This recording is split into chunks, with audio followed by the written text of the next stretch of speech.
Gracias, muchas gracias. Pues hoy concluimos con nuestra serie sobre la lluvia. Y hoy vamos a hablar de la lluvia que produce. La lluvia que produce. Y produce tanto en la parte material como en la parte espiritual.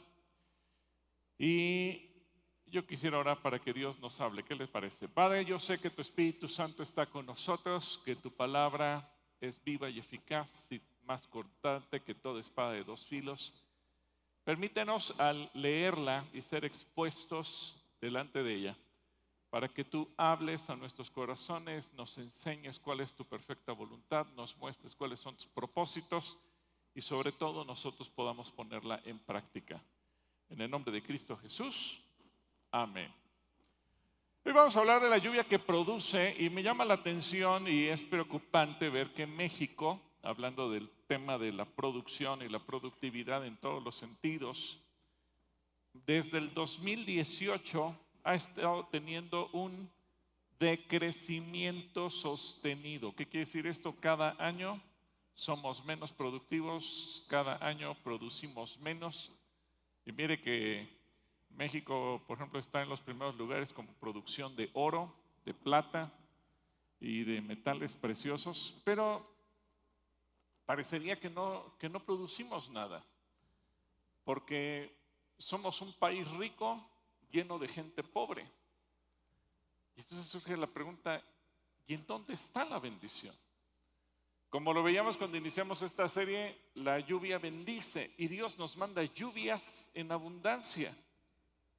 Pero parecería que el agua se fuera por la coladera, porque nos dicen va a haber recorte de agua, porque no hay agua, porque se está secando el sistema Cutzamala, porque las presas se están secando, porque en el norte de la República no ha llovido y la poca lluvia que cae no alcanza, y se están secando las presas, y se están secando los ríos. Y uno dice, algo no está funcionando correctamente, porque Dios nos está bendiciendo con lluvia y nos ha bendecido de muchas maneras. Por ahí hay una anécdota, un chiste que durante la creación Dios fue distribuyendo riquezas a lo largo de los continentes y cuando llegó a México dijo voy a poner petróleo, voy a poner oro, voy a poner plata, voy a poner desierto, voy a poner bosque, voy a poner selva, voy a poner animales y plantas que solamente va a haber en México. Van a tener abundancia de peces y van a tener abundancia de frutas, de verduras que en ninguna otra parte del mundo hay. Y entonces el ángel Gabriel se le acercó y le dijo, oye Señor, ¿no se te hace que te pasaste con México? Le estás dando todo y hay países que no les diste nada. El Señor le dijo, espérame, pero es que ya puse a los mexicanos. Y a veces los mexicanos como que no sabemos asimilar las bendiciones de Dios. Todo lo que tenemos se nos va. Y yo sé que hay gente que también muchas veces vive de la misma manera. Hace unos meses atendía yo un matrimonio y el matrimonio se quejaba de que le estaba yendo mal, pero yo los había visitado en su casa y la verdad es que tienen una casa muy linda y vio que tienen carros buenos y se quejaron tanto y entonces yo le pregunté, oye, perdón por la pregunta, pero ¿cuál es tu ingreso mensual? Cuando me dijo la cifra, arriba de 70,000 pesos mensuales, dije, ¿sabes que muy pocas familias en México ganan esas cantidades? Muchos quisieran ganar lo que tú ganas, tener la casa que tú tienes, tener los autos que tú tienes, pero te quejas que te va mal. Me dijo, es que no me alcanza para nada. Aunque hay lluvia, no hay bendición. Aunque hay trabajo, algo está pasando. La lluvia no está produciendo. Y lo que dice Isaías capítulo 55, versículo 10 y 11, es entonces lo que nos tiene que hacer reflexionar. Dice, Así como la lluvia y la nieve caen de los cielos y no vuelven allá, sino que riegan la tierra y la hacen germinar y producir. ¿Qué hace la lluvia? ¿Que la tierra qué? Produzca, la hace producir, con lo que dan semilla para el que siembra y pan para el que come. Así también mi palabra, cuando sale de mi boca, no vuelve a mí vacía, sino que hace todo lo que yo quiero y tiene éxito en todo aquello para lo cual le envié. Así que hoy vamos a ver la lluvia que produce, y vamos a ver que la lluvia produce bendición tanto en lo material como en lo espiritual. Porque si no estamos sincronizados con Dios, no estamos conectados con Él, no estamos metidos en su sintonía, pues a lo mejor nos pasa como a México, que cae mucha lluvia, lluvias torrenciales, pero estamos secos. Como que es un absurdo. Cae tanta lluvia que muchas ciudades se inundan, es que está cayendo demasiada agua. Pero al mismo tiempo nos estamos quedando sin agua, nos estamos secando. ¿A dónde se fue el agua que Dios envió del cielo? No la supimos aprovechar. A veces incluso hay personas o gobiernos que se quejan de la lluvia. Es que viene mucha lluvia y la lluvia está echando a perder la producción. A ver, dice Dios que la lluvia hace producir. Pero quiere decir que nosotros estamos haciendo algo tan mal que en lugar de que la lluvia sea bendición y que la lluvia nos haga producir, por algún lado se nos está escapando la bendición. Y es que la lluvia tiene más beneficios positivos que negativos. La cuestión es que Dios envía la lluvia y a veces el ser humano no sabemos canalizar lo que Él nos da. La lluvia es primordial para que el agua que se encuentra en los cielos venga a la tierra y nosotros podamos tener agua de consumo humano para nuestra supervivencia, para nuestra higiene, para todo lo demás. Y además llena lagos y llena ríos y llena presas y los acuíferos subterráneos y se van alimentando las plantas y los árboles. Y además el ser humano ha sido inteligente y con las presas genera electricidad cada vez que cae agua. Es decir, el agua sirve para muchas cosas. El problema es que no sabemos nosotros hacerla producir. Y a veces Dios nos bendice de muchas maneras. La cuestión es, ¿y nosotros qué hacemos con la bendición que Dios nos da? Si le estamos aprovechando, le estamos haciendo producir o se nos está escapando de las manos. Y el concepto de producción hace referencia a la acción de generar, de sumar, de multiplicar los productos. Y Dios hace producir la tierra. Y quiere decir que de un árbol se pueden cosechar varios kilos o decenas de kilos de frutas o verduras, hortalizas, todo tipo de vegetales que el ser humano necesita. Ya sea que se siembre maíz o se siembren granos o se siembre cualquier otra cosa. Pero Dios le dio al ser humano esa capacidad. De hecho, en el libro de Génesis dice que la primera actividad que tuvo el ser humano, ¿se acuerdan cuál fue la primera actividad a la que Dios puso a trabajar al ser humano? A cuidar ¿qué? La tierra. Y puso a labrar en el huerto al ser humano y ahí obviamente Adán lo tuvo que aprender a hacer. Así que producir se asocia con las ideas de engendrar, de procrear, de criar, de procurar, de originar, de ocasionar, de fabricar. Es decir, nos implica la acción de hacer algo. Y Dios hizo al ser humano con la creatividad, con la imaginación, con la inteligencia para crear, para producir, para fabricar, para inventar. Y de esa manera el ser humano pueda vivir bien. El problema es que muchas veces nosotros no lo sabemos hacer. La producción puede ser desde producir algo de cero o transformar algo. Y el ser humano lo ha sabido hacer. La cuestión es que muchas veces nosotros, repito, no hemos sabido canalizar esa bendición. En Isaías capítulo 30, versículo 23 y 24, dice: el Señor te enviará lluvia para la semilla que siembres en la tierra, y el alimento que produzca la tierra será suculento y abundante. Me gusta mucho este versículo. ¿Cómo será el alimento que se produzca de la tierra? Suculento y abundante. En aquel día, tu ganado pasará en extensas praderas. Los bueyes y los burros que trabajan la tierra comerán el mejor forraje, aventado con bieldo y horquilla. Fíjate cómo Dios quiere bendecirnos. ¿Qué quiere hacer Dios con nosotros? Dile a la persona que tienes a tu lado: Dios te quiere bendecir. Hay gente que dice: yo no sé por qué a mí Dios no me quiere bendecir. Bueno, si tú eres de los que piensas así, Dios te quiere bendecir. Y anótalo en algún lado para que no se te olvide que Dios te quiere bendecir. Y es que la producción constituye uno de los procesos económicos más importantes que el ser humano puede realizar. Ahora, de la producción se genera otra palabrita que es la productividad, que mide la proporción entre lo que se produce y los resultados que se generan. El tiempo que se invierte, los recursos que se invierten para producir algo y ver si somos productivos o no somos productivos.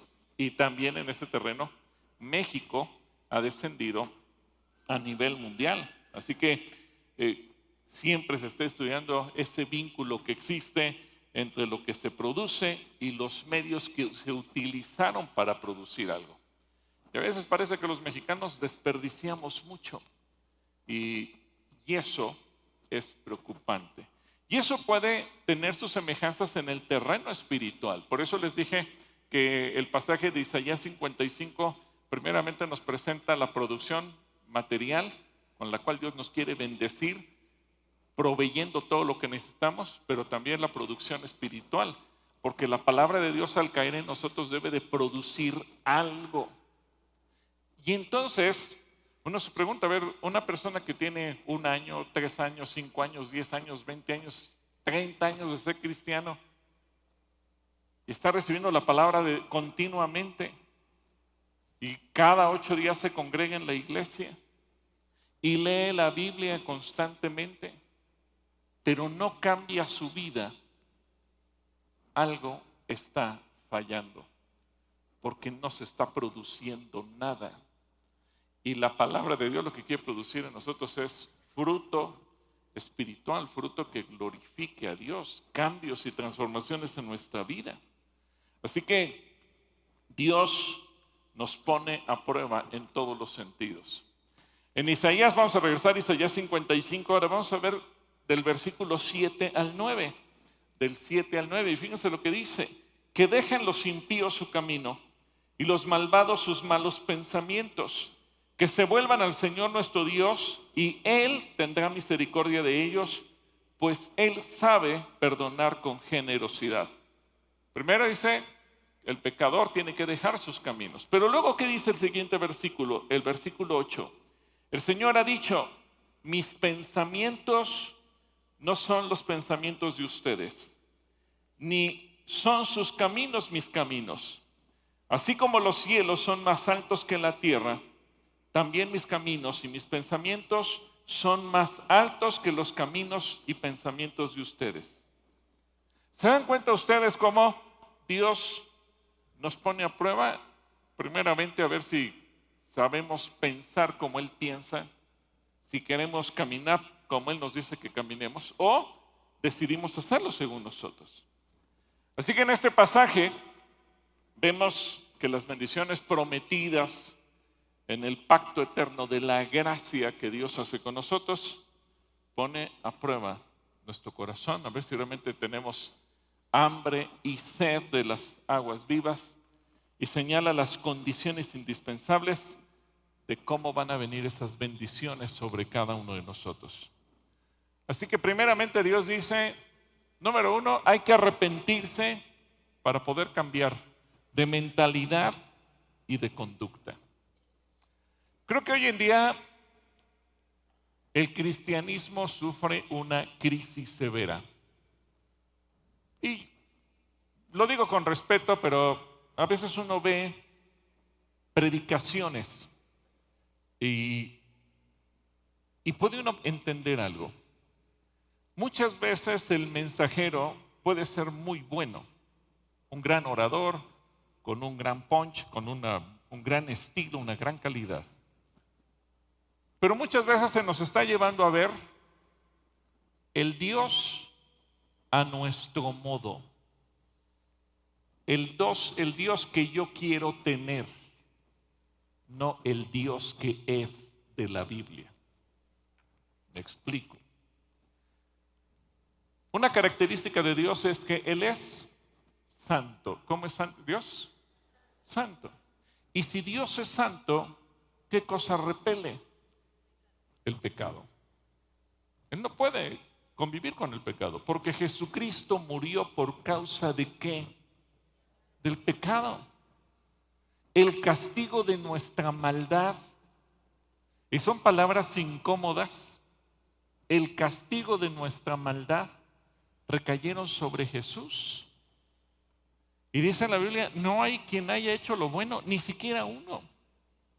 Pero entonces de repente decimos, no, pero entonces, pues Dios también es bueno y misericordioso.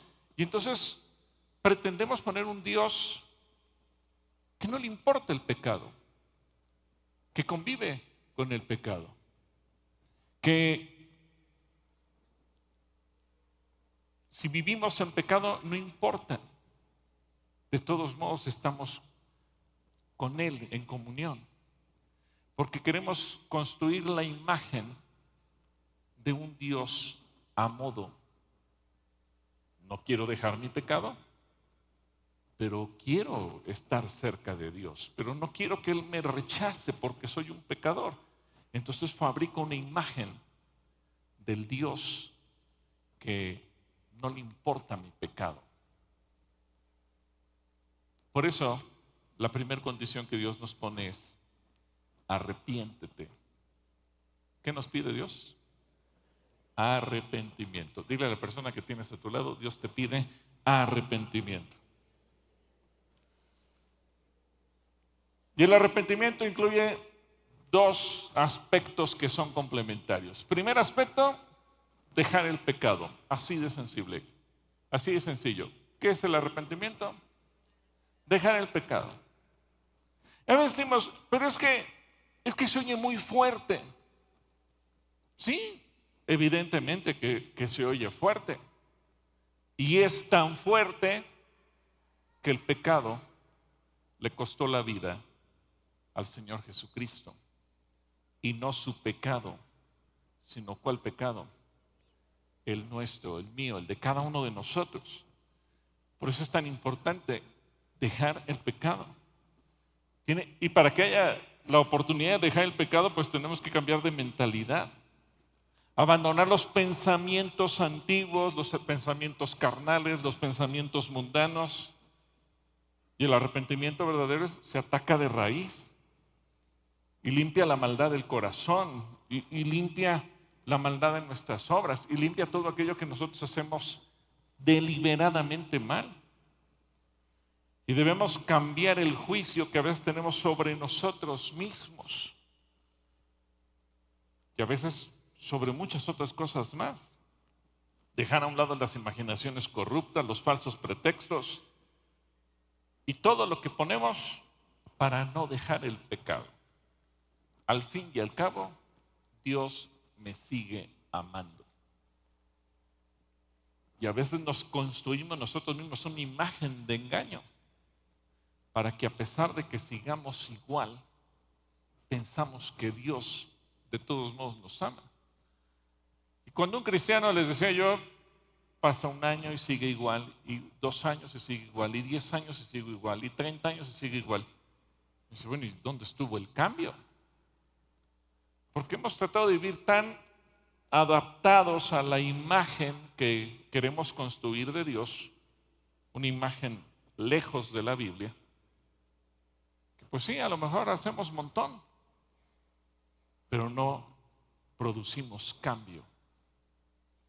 Mucho se ha dicho que cuando ha habido avivamientos importantes, por ejemplo, en la época de la Reforma despertó la iglesia y vino una transformación radical al mundo entero. Y podemos decir que el mundo cambió antes y después de la Reforma. Se acabó la edad del oscurantismo, la Edad Media, una edad opaca, una edad donde no había ningún avance de ningún tipo. Y en cuanto vino un cambio espiritual y el ser humano entendió lo que significaba eso, entonces vino la etapa de la ilustración, de los grandes cambios, porque Dios despertó a su pueblo. En países como Corea llegó el avivamiento del evangelio y un país hecho basura literalmente se convirtió en una potencia. Pero luego es muy curioso el caso de América Latina, donde hay países que se rebasa el 55% de cristianismo. La mitad de la población o más de la mitad de la población se dice cristiana, nacida de nuevo, creyente en el evangelio. Pero es un país, o en general América Latina, somos un conjunto de países que aunque tenemos mega iglesias y hemos tenido avivamientos, no se notan. No se notan socialmente, no se notan culturalmente, no se notan en el estilo de vida. Y creo que la iglesia en América Latina es un ejemplo de que ha habido una lluvia abundante del Espíritu Santo sobre esta tierra, pero así como ha habido la lluvia, se nos ha ido y no ha habido cambios. Algo ha pasado, en algo estamos fallando. Pero el arrepentimiento tiene un segundo aspecto, que es volverse al Señor.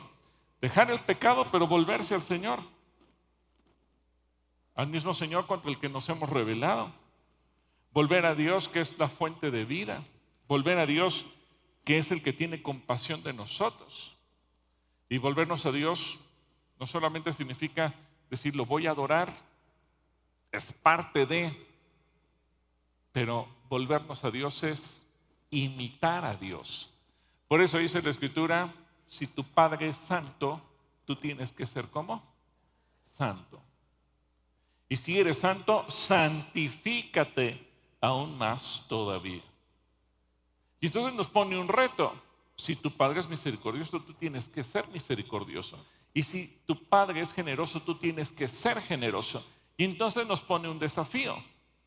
Volverte a Dios es más que un acto místico. No solamente es el acto de que lo voy a buscar en una relación de oración, alabanza. Y repito, eso es fundamental, pero no se limita a eso. De nada me sirve orar todo el día si mi corazón está lejos de ser como el de Dios. De nada me sirve estar escuchando alabanzas de adoración todo el día si mi corazón no busca ser como el corazón de Dios. Si no quiero ser generoso, si mi corazón se cierra para con los demás, si mi corazón no busca vivir de la misma manera. Así que si miramos al cielo, miramos hacia Dios, vamos a encontrar ahí los pensamientos y los caminos de Dios. Por eso Él dice que sus caminos no son nuestros caminos y sus pensamientos no son nuestros pensamientos. El reto que tenemos cada uno de nosotros es tirar a la basura nuestros pensamientos para adoptar los pensamientos de Dios. Yo sé que es algo difícil, porque ¿cómo tirar a la basura algo que he abrazado, algo que he abrigado, algo que he cuidado toda mi vida? Y de repente decir, esto se va a la basura porque no son los pensamientos de Dios y quiero estar dispuesto a recibir los pensamientos de Dios en mi vida. Eso, obviamente, radica todo un reto. Por eso Dios es tan claro y quiero volverles a leer el versículo 7 de Isaías 55 para que vean. Porque yo sé que todos van a decir, hermano, pero yo soy una buena persona, hermano, yo tengo buenos pensamientos. Miren lo que dice, que dejen los impíos su camino y los malvados sus malos pensamientos. Así que obviamente el acto del arrepentimiento es decir, Señor, no solamente me arrepiento de lo que he hecho, sino también me arrepiento de mi manera de pensar. Me arrepiento de mi manera de pensar. Yo creo que nosotros somos un ejemplo como país, como nación, formando parte de la iglesia de América Latina, cada uno de nosotros, de que Dios nos ama, de que Dios nos quiere bendecir y que a veces la lluvia cae, pero a veces nosotros somos la principal barrera por la que no produce nada. Así que Colosenses capítulo 3 versículo 2 nos da la siguiente instrucción. Colosenses 3:2 dice, pongan la mira en las cosas, ¿de dónde? Del cielo y no en las de la tierra. ¿Cuántos de ustedes ya dejaron de poner su mira en las cosas de la tierra? Cuesta trabajo, hermano, pero es que tengo que ver cosas que son terrenales, evidentemente.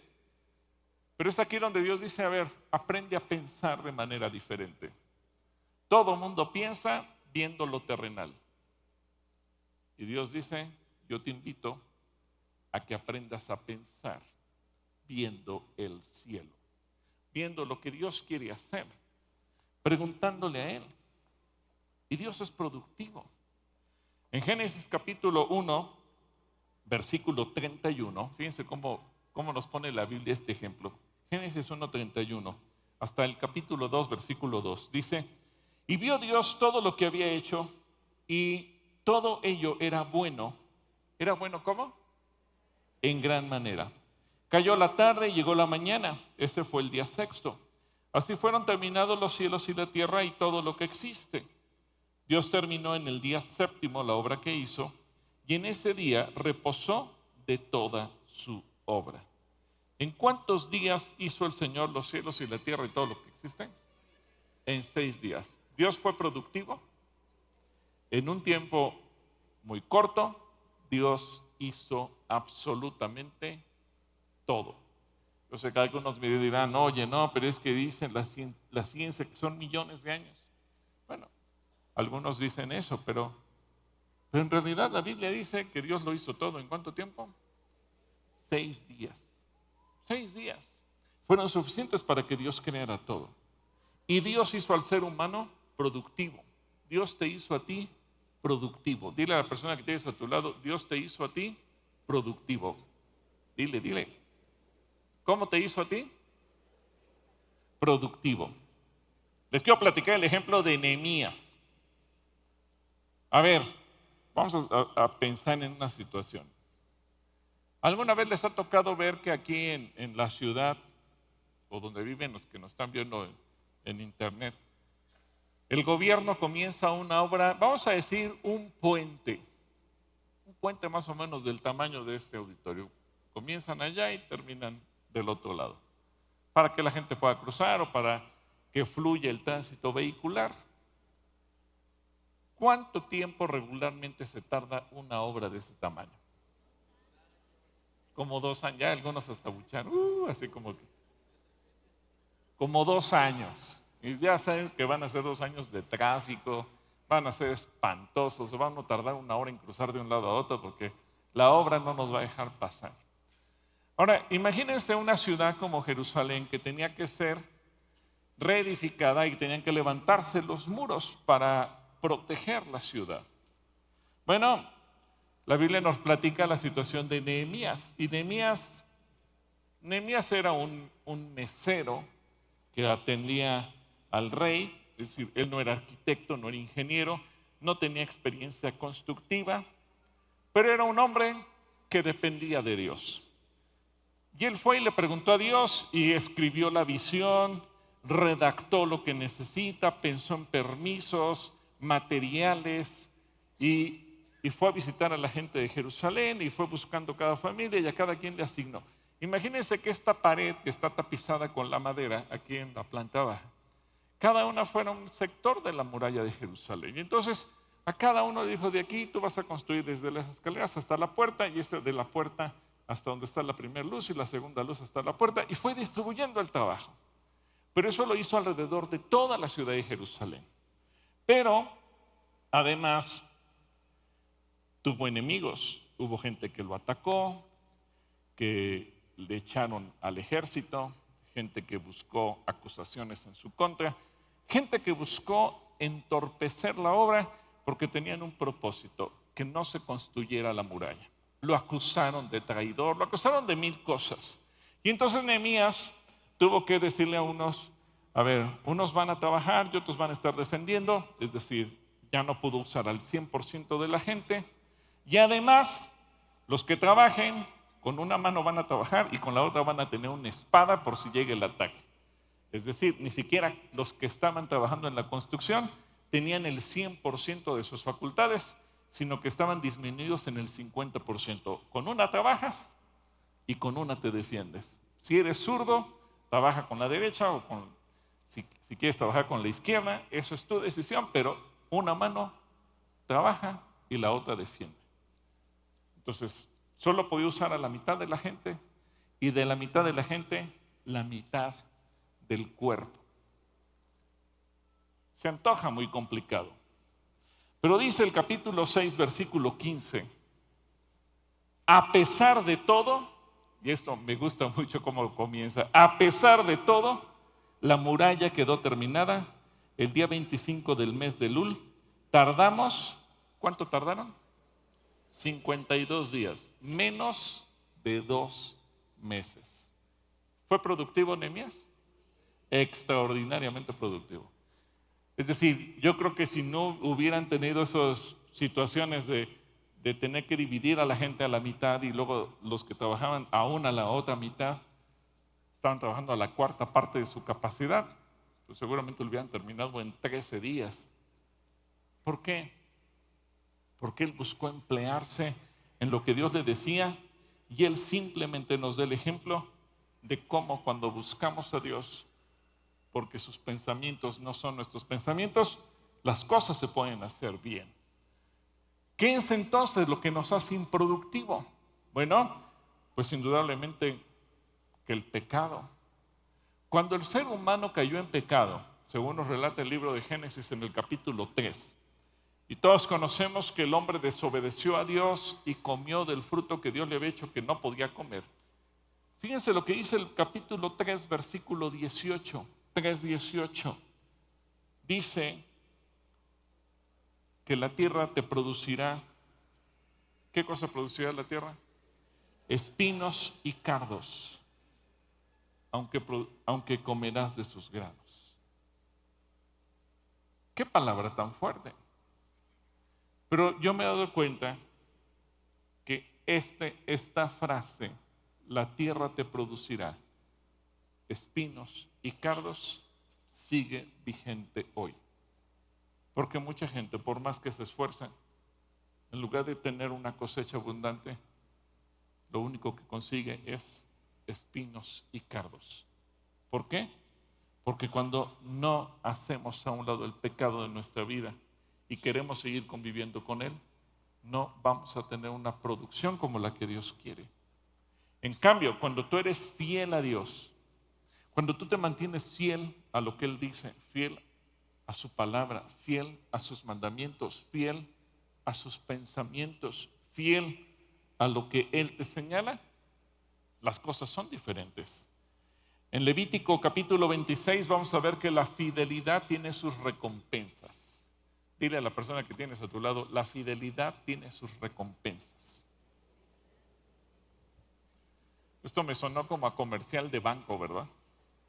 Cuando tú tienes tu tarjeta y si tú la usas y tú eres fiel al banco, vas a tener tus recompensas. ¿Alguien de ustedes ha recibido alguna recompensa? ¿Cuántos han recibido recompensas por ser fieles? Fieles a Dios, no fieles a los bancos, fieles a Dios. Levítico 26, versículo 3 al 5, dice, si ustedes siguen mis decretos, fíjate ahora lo que dice Dios. Dile a la persona que tienes a tu lado, si tú sigues los decretos de Dios, te van a venir todas estas bendiciones. Así que leamos, si ustedes siguen mis decretos y cumplen y practican mis mandamientos, yo haré, fíjate lo que dice Dios que hará, yo haré que llueva a tiempo Y que la tierra, ¿qué? Que la tierra, ¿qué? Produzca. Y que los árboles del campo den fruto. Aún estarán cosechando, fíjate el nivel de productividad que Dios te promete. Aún estarán cosechando su trigo cuando ya será tiempo de la vendimia. Y aún estarán vendimiando cuando ya será tiempo de sembrar. Ustedes comerán su pan, ¿hasta qué punto? Hasta saciarse.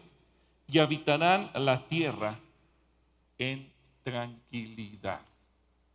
¿Qué promesa tan extraordinaria? Porque Dios dice que Él te va a dar. ¿Y cuánto te va a dar? Hasta que quedes saciado. Y vas a vivir con total tranquilidad. Así que la fidelidad tiene sus recompensas. ¿Cuántos quieren recibir las recompensas de Dios? Así que dile a la persona que tienes a tu lado, ponte abusado y sé fiel.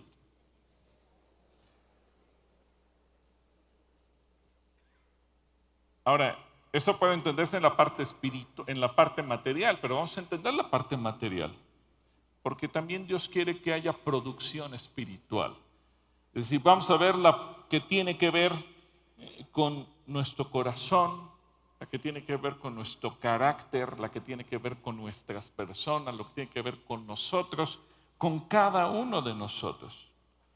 Una lluvia con bendición que produce algo en nuestro corazón. Dios mira nuestro corazón como una tierra sobre la cual quiere hacer llover su palabra para que haya una producción. Y así como los árboles del campo producen fruto, así como la tierra produce granos, Él quiere que nuestro corazón produzca algo.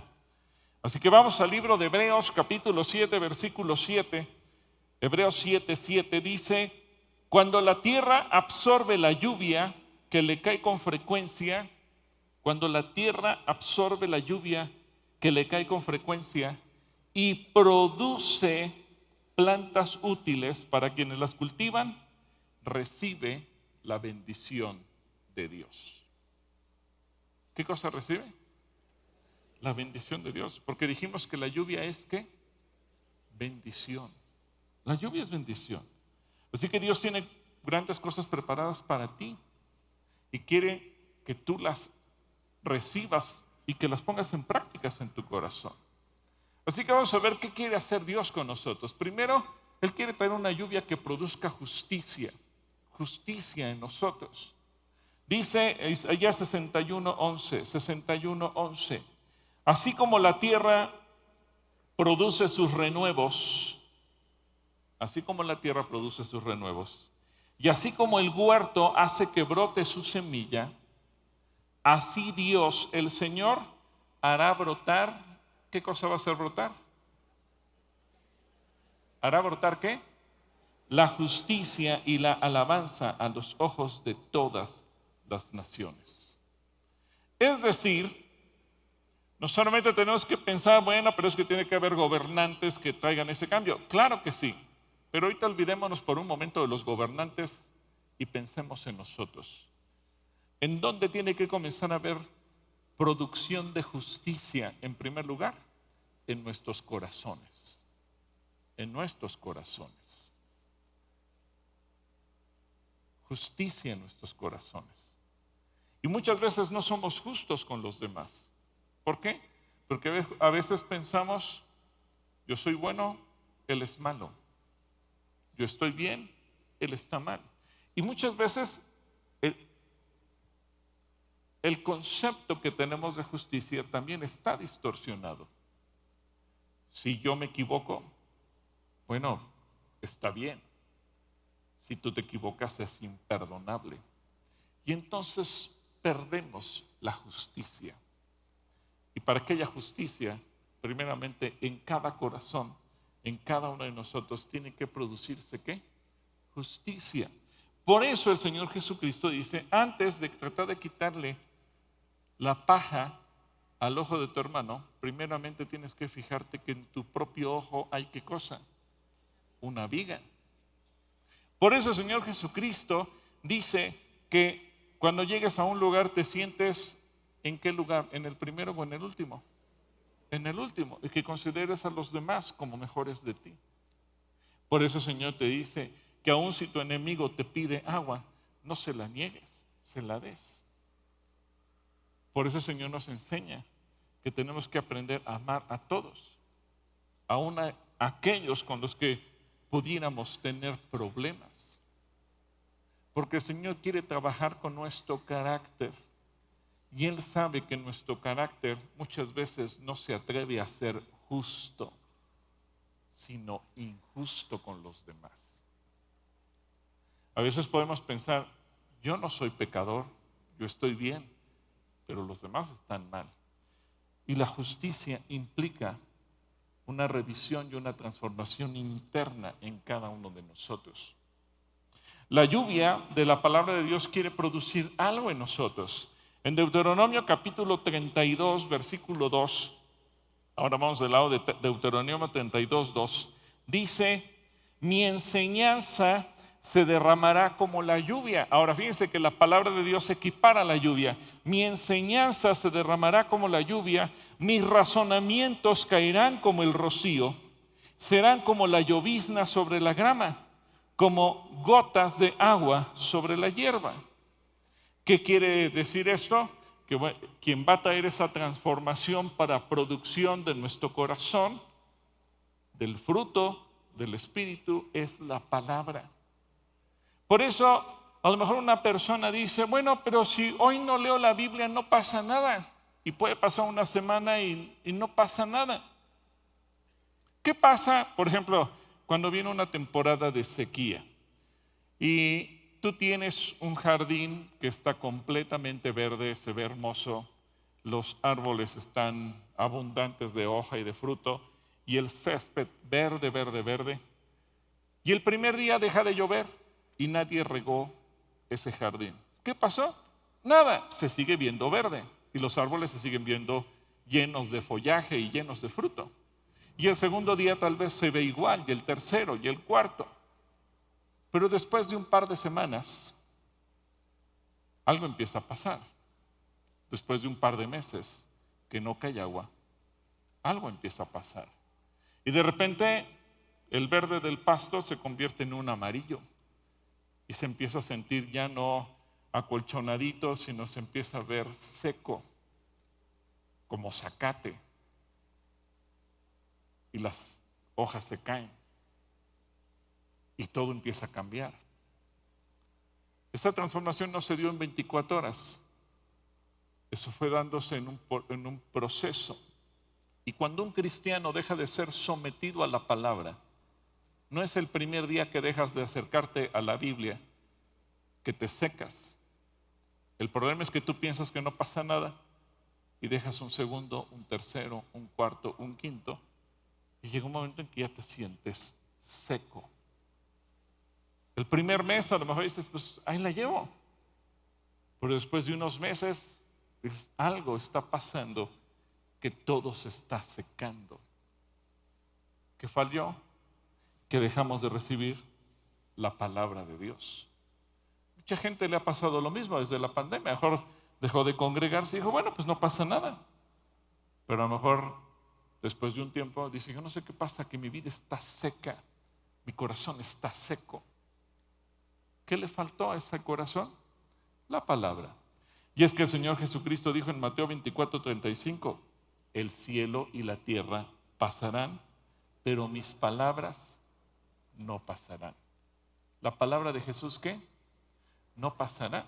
Así que tú y yo todos los días necesitamos la palabra de Dios. Dile a la persona que tienes a tu lado, necesitas la palabra.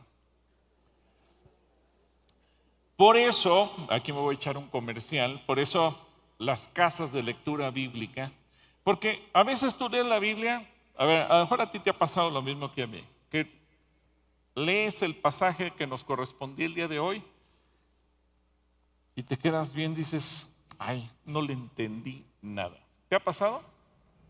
¿Cuánto les ha pasado eso? ¿O solo a mí me pasa? Yo creo que nos pasa a todos, ¿verdad? Que lees un pasaje y dices, no le entendí, y lo vuelves a leer. Y a lo mejor lo vuelves a leer una tercera vez. Y a veces pues lo voy a leer en otra versión, a ver si ahí le entiendo mejor. Pero a veces como que no lo comprendes. Pero ¿qué pasa cuando empiezas a platicar con otras personas de cuál es su percepción, qué les dijo el Espíritu Santo, qué les reveló, qué entendieron. Y entonces cuando empezamos a intercambiar opiniones, a lo mejor la otra persona hace clic con la idea que tú tenías y entonces te cae la revelación. Y ahora ya entendí de qué se trata.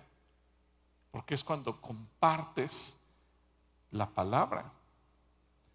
¿Por qué es importante entender la palabra? Bueno, Mateo capítulo 13, versículo 18 al 23. Jesucristo mismo nos dice por qué es importante entender la palabra. Dice Mateo 13, 18 al 23.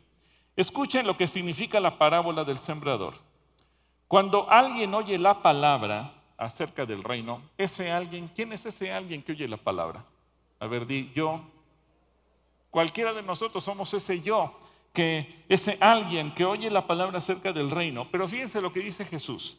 Cuando alguien oye la palabra acerca del reino y no le entiende, peligros de no entender la palabra, viene el maligno y arrebata lo que se sembró en su corazón. ¿Viene quién? El maligno. ¿Quién es el maligno? El diablo. Y arrebata lo que fue sembrado en nuestro corazón. Por eso a veces hay lluvia que no produce. Porque aunque recibimos la palabra, no la entendimos y entonces no da fruto. Y dice, viene el maligno y arrebata lo que se sembró en su corazón. Esa es la semilla sembrada junto al camino. El que recibió la semilla que cayó en terreno pedregoso, que es el que oye la palabra, inmediatamente la recibe con alegría. Pero como no tiene raíz, dura poco tiempo. Cuando surgen los problemas o persecución a causa de la palabra, enseguida se aparta de ella.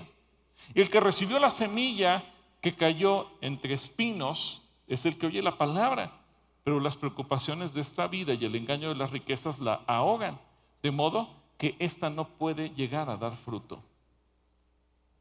Pero ahora el versículo 23 cambia el panorama.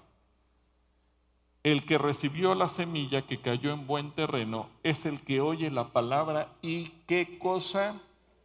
La entiende. ¿Se dan cuenta de la importancia de entender? Es el que oye la palabra y la entiende. Este sí que produce una cosecha al 30, al 60 y hasta el 100 por uno. En conclusión, si tú entiendes la palabra, en ti habrá una lluvia que produce. Si tú no entiendes la palabra, pueden caer aguaceros en tu vida y no producirse nada. Por eso es tan importante que tú entiendas la palabra. ¿Entiendes? ¿Sí entienden? Sí, ¿no? Dice que es el que produce al 30, al 60 y al 100 por uno. Así que la transformación de nuestras vidas depende no solamente de oír la palabra, sino de entenderla. Por eso se crearon estos planes de lectura o estas casas de lectura.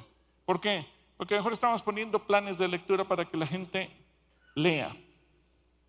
Ok, y a lo mejor estamos leyendo. Pero ¿qué pasa si ya leí y no entendí? Pues llovió, pero así como nos pasa en la Ciudad de México, llovió y se nos fue el agua a la coladera.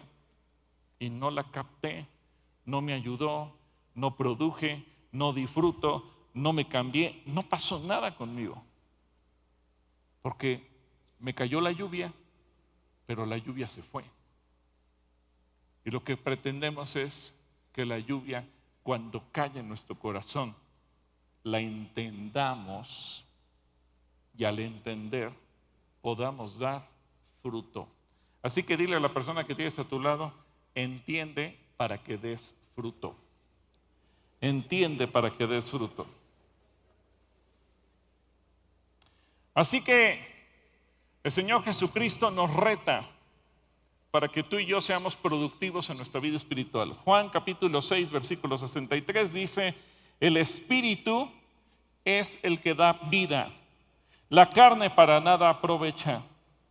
Pero luego ve lo que dice aquí. Las palabras que yo les he hablado son espíritu y son ¿qué?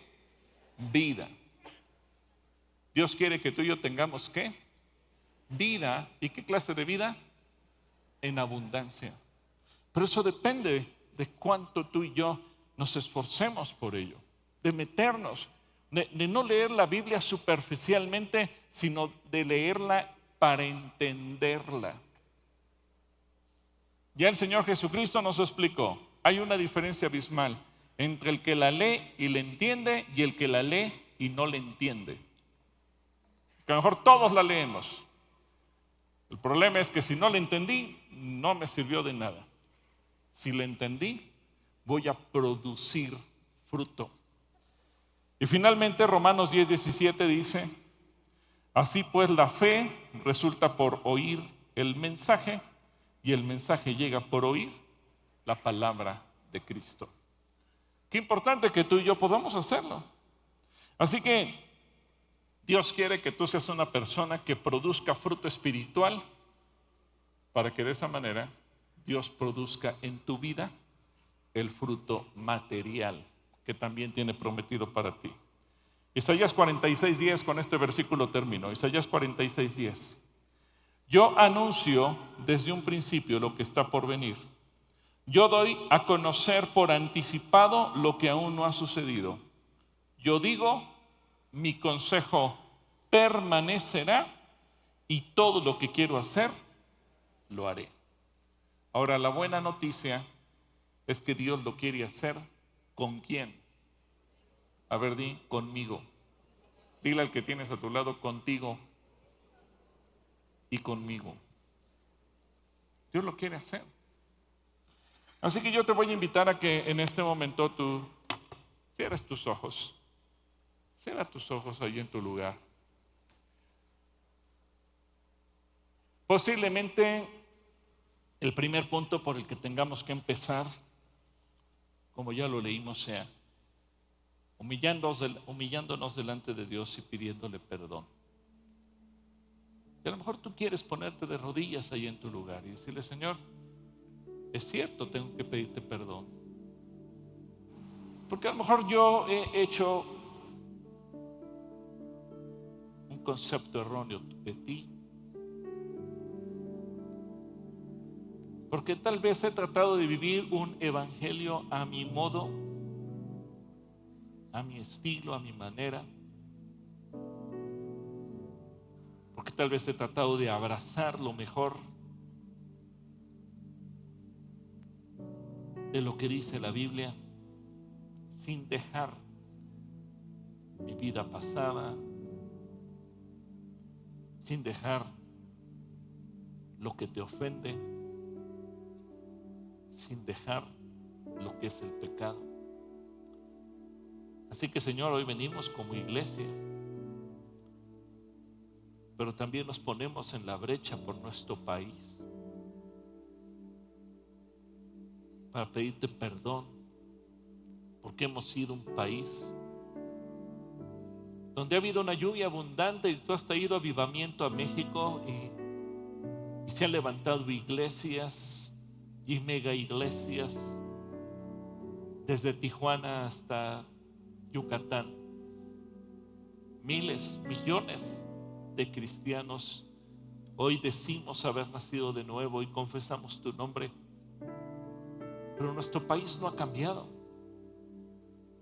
Nos has enviado lluvia, pero parecería que no hubiera nada porque ha habido la misma sequía y la falta de producción. Señor, perdónanos, porque como iglesia, aunque hemos sido grande e importante,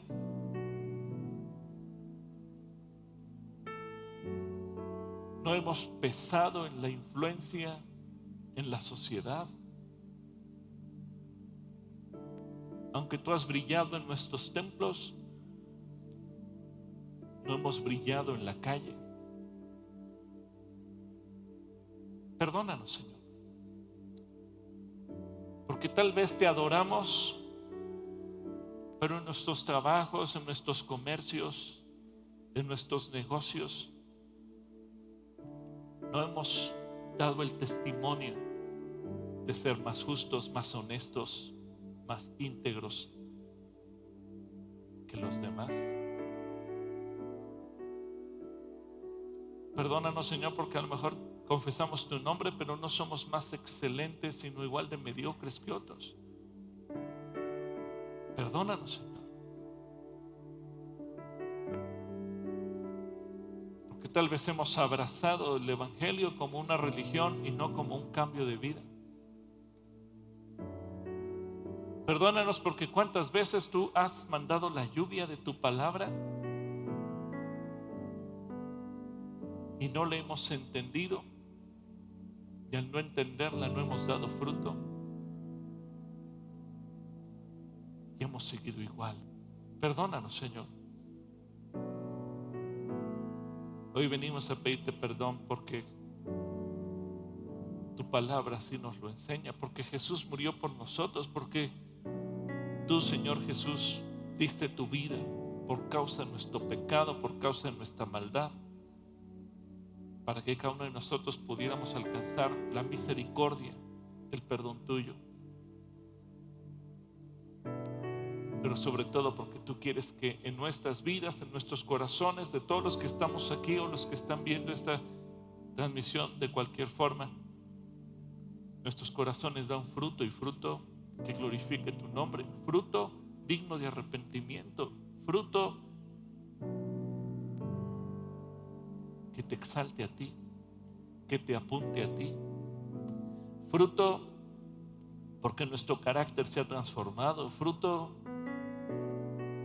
porque nuestros pensamientos se han transformado, porque nuestra forma de vivir se ha transformado. Aquí estamos, Señor, rogando que la lluvia que produce sea la lluvia que caiga sobre nosotros, en nuestras vidas, en lo personal, como iglesia y como país. Gracias, Señor, porque tú nos pones ejemplos extraordinarios en tu palabra, y por esa palabra es que hemos de vivir. Dios, yo bendigo a cada persona de esta congregación y a cada persona que está conectada en la transmisión, para que tú hagas la obra en cada uno de nosotros, en el nombre poderoso de Cristo Jesús. Amén. Amén. Yo no sé si hubiera entre nosotros alguna persona que tal vez nunca antes ha tomado conciencia de que Cristo Jesús murió por nosotros, por nuestros pecados, para darnos perdón y vida eterna. Y si hubiera alguna persona en esa condición que dijera, yo quisiera tener el perdón de Dios para alcanzar la vida eterna, yo te invitaría a que te pusieras de pie para que pudiera orar por ti. Si alguna persona dijera, yo quiero tener el perdón de Dios para la vida eterna, si estás en la parte de arriba o en la parte de abajo, que te pongas de pie y me